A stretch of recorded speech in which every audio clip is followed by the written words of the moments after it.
Hey, salut les égarés! Bienvenue pour la première vidéo LDH vs. Autrement dit, les dinosaures, histoire versus science. La première donc d'une longue série consacrée aux dinosaures et autres animaux contemporains de la saga L'approche d'un monde perdu. Nous parlerons donc ici des différents genres inclus dans l'histoire en revenant sur leur découverte, sur les dernières études les concernant, en somme, de faire un état des connaissances actuelles en comparant le tout avec ce que je fais, moi, de ces animaux dans ma fiction. Pour cette toute première, nous allons revenir sur un genre qui me tient à cœur tout particulièrement. J'ai nommé...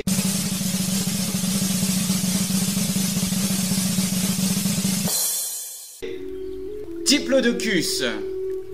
Enfin, pas celui-ci, ce Diplodocus plutôt. Et oui, on ne fait ni dans l'exclusif ni dans la nouveauté, on revient sur une bonne vieille bébête des familles connue de tous. Allez les enfants, allons voir ce magnifique sauropode de plus près. Les premiers restes attribués au genre Diplodocus ont été retrouvés en 1877 par Samuel Wendell Williston dans la formation Morrison en Amérique du Nord.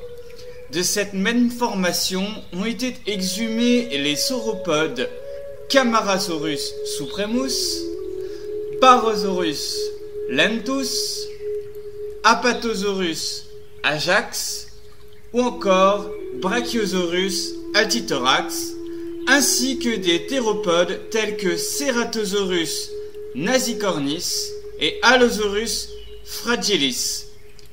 Tous ces animaux semblaient coexister il y a entre 154 et 152 millions d'années durant le Chiméridien supérieur, donc au Jurassique supérieur. Le nom de genre Diplodocus fut attribué au spécimen par O'Neill Charles March en 1878, du néologisme latin diplos, qui signifie double, et docos, signifiant faisceau. Cette appellation vient du fait des arcs émaux de la partie inférieure de la queue formant une structure en double poutre. L'holotype fut alors nommé Diplodocus longus. Aujourd'hui, nous comptons deux espèces valides de Diplodocus. Diplodocus carnegie, décrit et nommé par John Bell Hatcher en 1901, ainsi que Diplodocus allorum, découvert en 1979 et anciennement baptisé Seismosaurus ali. Vous vous demandez sûrement ce qu'a pu devenir Diplodocus longus. Eh bien, il a été considéré comme nomen dubium par la communauté scientifique. Certains de ces restes ont même été réattribués à Diplodocus allorum. Une requête a été déposée en 2016 par Emmanuel Chop et Octavio Mateus auprès de la Commission internationale de nomenclature zoologique afin que Diplodocus carnegie devienne la nouvelle espèce type, remplaçant ainsi l'espèce longus. Les diplodocinés, groupe des diplodocidés auxquels appartient le genre Diplodocus, sont en général des sauropodes longs, au corps mince, à la longue queue se terminant par ce que l'on appelle vulgairement un fouet, et aux membres antérieurs plus courts que les postérieurs. On estime la longueur de Diplodocus carnegie à 25-27 mètres et de Diplodocus allorum à une trentaine de mètres. Estimer la masse de ces animaux reste très spéculatif, mais on estime que selon l'espèce, celle-ci devait se situer quelque part entre 10 et 24 tonnes. Bien qu'on n'ait aucun crâne complet attribuable à Diplodocus, il a pu être déterminé que celui-ci était petit en comparaison du corps, allongé et possédant de petites dents pointues formant comme une pince orientée vers l'avant. Celles-ci ne sont présentes qu'à l'avant de la gueule. Il est admis aujourd'hui que les narines de ces animaux n'étaient pas placées au-dessus des yeux, comme on l'a souvent vu, mais plus en avant sur le crâne. Une étude de Lawrence Whitmer suppose même qu'une chambre de résonance pouvait se trouver entre les ouvertures nasales du crâne et les narines. Toute proposition d'une trompe sur la tête de Diplodocus a été balayée après une étude de Knoll et al. En effet, les données paléontologiques suggèrent que le nerf facial était de trop petite taille en comparaison de celui que l'on peut trouver chez des animaux à trompe tels que l'éléphant. Le cou de Diplodocus mesure environ 6 mètres et possède 15 vertèbres. Sa posture fait débat depuis bien longtemps et alors que celui-ci avait souvent été représenté droit, nous nous sommes retrouvés avec des animaux totalement horizontaux dans le documentaire de la BBC Walking with Dinosaurs, sorti fin 1999. Les reconstitutions du squelette par informatique indiquaient à l'époque qu'il était impossible pour Diplodocus de relever le cou. Une étude menée par Matthew Cobley et ses collègues en 2013 semblait plus ou moins appuyer cette thèse. Mais en 2014, Mike Taylor contrecarre ce rapport en apportant un élément supplémentaire dans sa nouvelle étude, en supposant que les cartilages intervertébraux chez Diplodocus et Apatosaurus pouvaient assurer la flexibilité du cou qui pouvait se redresser au-delà de la verticale. La posture naturelle restant néanmoins selon lui horizontale avec la tête relevée en position d'alerte. Nous avons donc, semble-t-il, des animaux au cou très flexible capables de mouvements latéraux et verticaux amples. Pour ce qui est des membres, les antérieurs ont les doigts et la paume disposés en colonne verticale, en fer à cheval, en coupe transversale.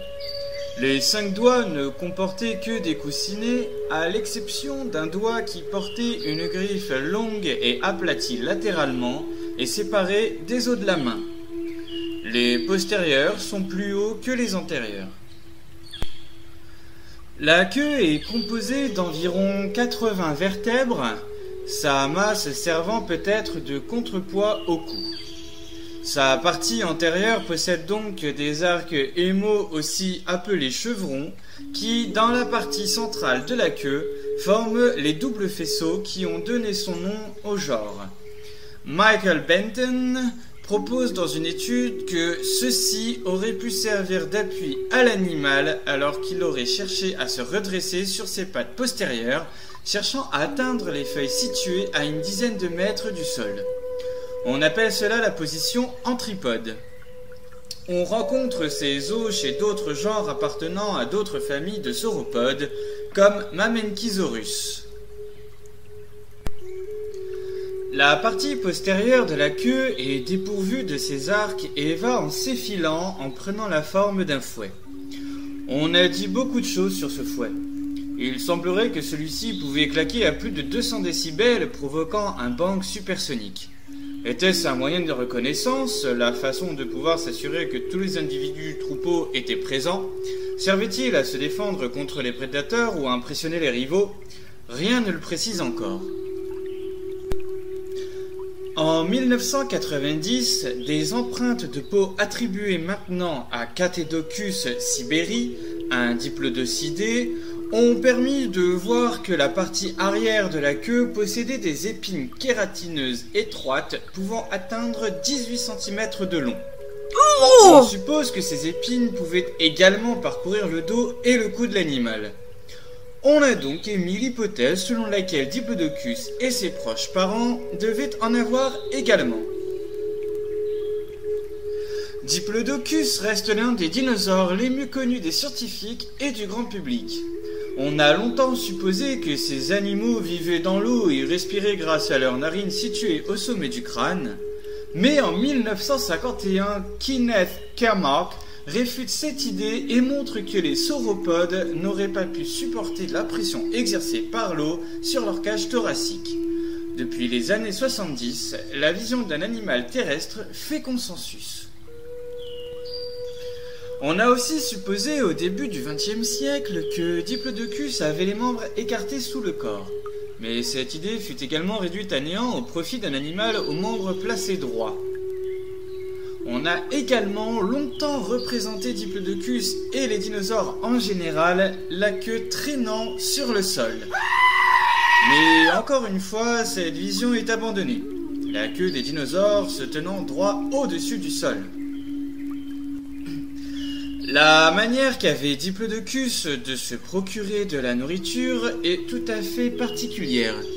On admet maintenant que ses dents typiques placées à l'avant du crâne formaient une pince permettant de séparer le feuillage des branches et ainsi de ratisser. En 2012, Mark Young produit une étude biomécanique du crâne des diplodocinés et permet de voir que les feuillages des branches est la façon la plus plausible avec laquelle pouvaient se nourrir ces animaux. Un juvénile de Diplodocinae, et si je ne me trompe pas, je crois qu'il s'agit effectivement du genre Diplodocus, a pu permettre en 2010 de visualiser l'ontogénie de ces sauropodes en remarquant que le museau d'un jeune était plus rond, que les dents étaient présentes plus en arrière du crâne et que les orbites étaient plus grandes. L'étude de Jeffrey Whitlock permet de se dire qu'il n'y avait pas de concurrence d'un point de vue alimentaire entre les adultes et les jeunes. Pour ce qui est des nichés, on ne fait que supposer à partir de ce que l'on sait de certains sauropodes titanosaures qui se réunissaient sur des sites gigantesques pour pondre ensemble. On sait cependant que le rythme de croissance était très soutenu jusqu'à la maturité sexuelle qui survenait au bout d'une dizaine d'années, puis ralentissait sans toutefois s'arrêter. Pour ce qui est de la classification de Diplodocus, il fait partie des Diplodocinae au sein des Diplodocidés. Il est donc classé parmi des animaux comme Supersaurus viviane, Barosaurus lentus ou encore Catedocus siberi, comme on peut le voir sur le cladogramme de 2017 réalisé par Emmanuel Chop et Octavio Mateus. Tout ceci appartient au clade des diplodocoïdes, avec deux autres familles, les Dicraeosauridae et les Rebbachisauridae. Les diplodocoïdes sont le groupe frère des Macronaria, contenant des genres tels que Brachiosaurus ou Camarasaurus. On peut trouver des représentations du squelette de Diplodocus dans plusieurs musées, dont voici des exemples. Les musées d'histoire naturelle de Pittsburgh, de Londres, de Berlin, de Paris, de Vienne, de Bologne, de Saint-Pétersbourg, de La Plata, de Madrid, de Mexico et de Copenhague.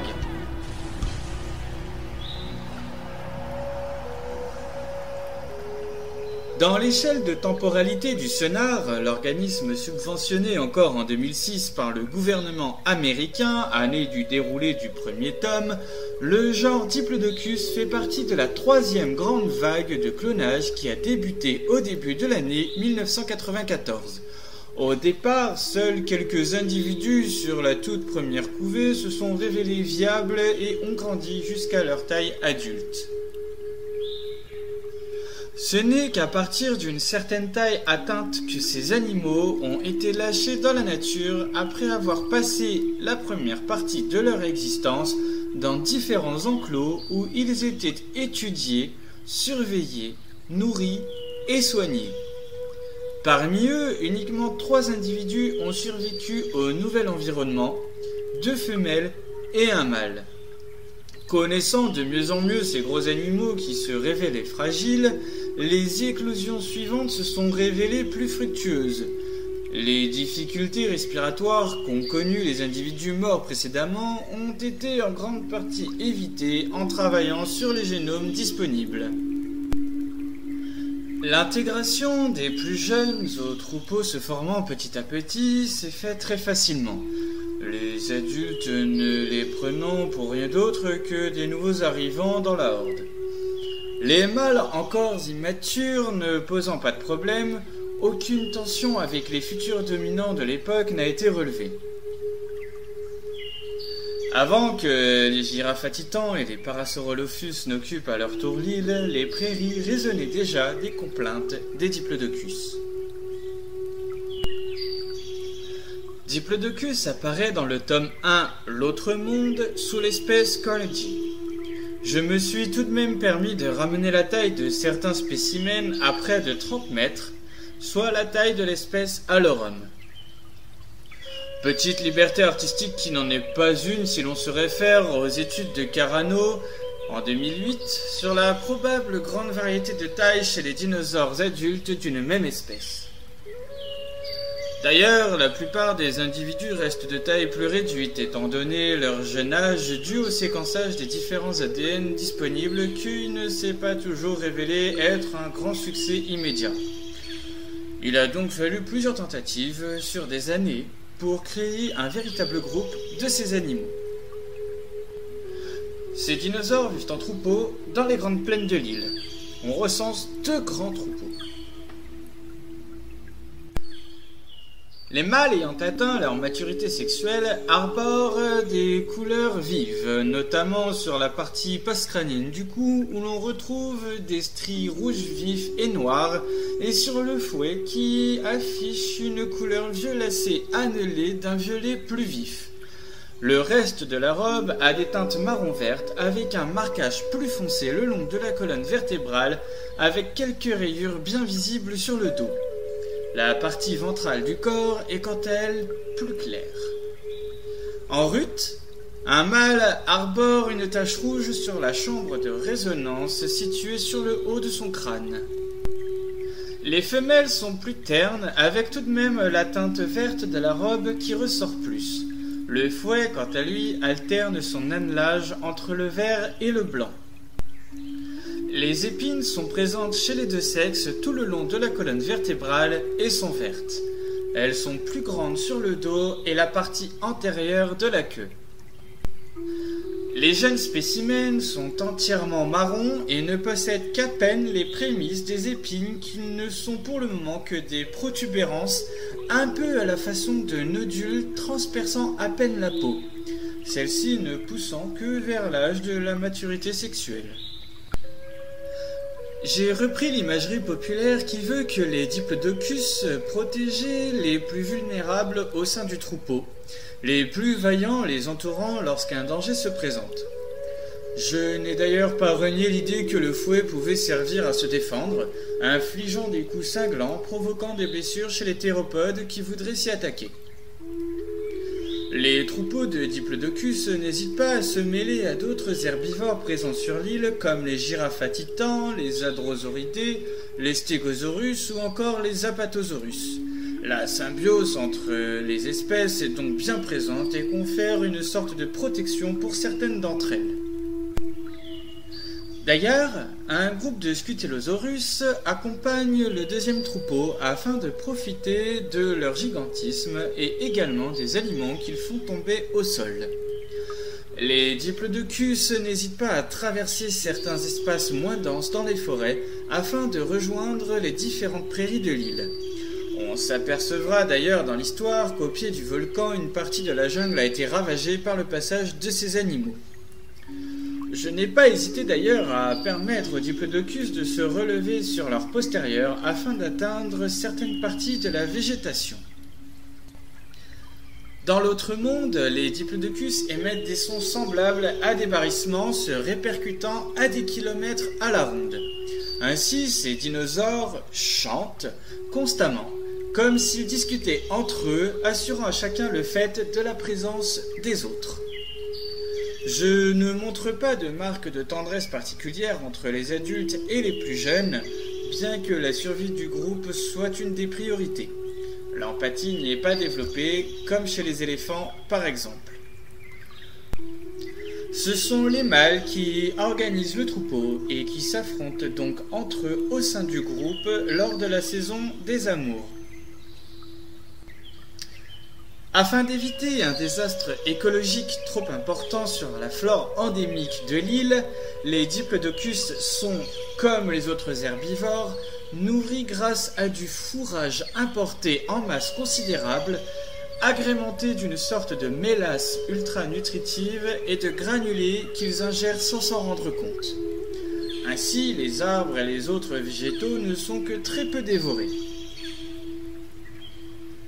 Je n'ai pas eu la prétention de faire de ces animaux des créatures 100% scientifiquement correctes, bien que j'ai choisi de tenter au maximum de me rapprocher de la réalité paléontologique.